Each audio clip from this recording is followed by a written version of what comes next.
नमस्ते दोस्तों। एक दिन पहले आदरणीय प्रधानमंत्री जी ने देश की जनता से कुछ अपीलें की। एक अपील तो था कि पेट्रोल कम चलाना है, गाड़ी से कम चलना है। दूसरा अपील था कि घर में खाने वाला तेल का कम इस्तेमाल करना है।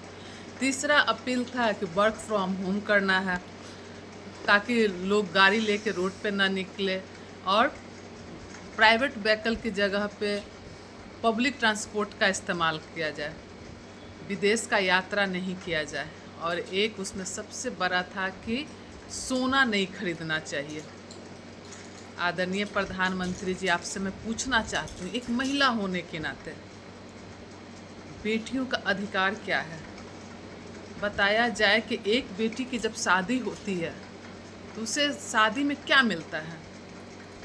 टेंट, पंडाल, खाना पीना, बैंड बाजा, लहंगा, साड़ी, कपड़ा।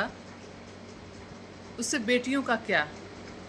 बेटियों का अधिकार सिर्फ वही होता है जो उसको मिलता है गहना, या मायके पक्ष से हो या ससुराल पक्ष से हो।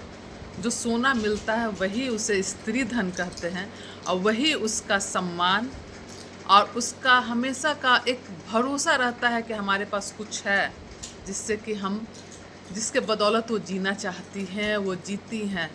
कभी कभी बुरे वक्त पे उसका इस्तेमाल करती हैं, या कभी कभी अपनी पूरी ज़िंदगी उसे समेट के रखती हैं उस स्त्री धन का।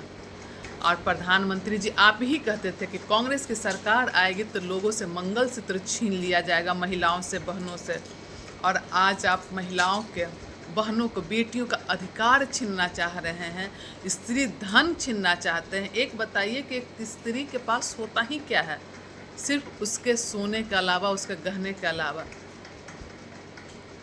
तो आपकी ये जो नीति है, नीयत है, मुझे नहीं पता कि क्या, किस तरह की नीति है।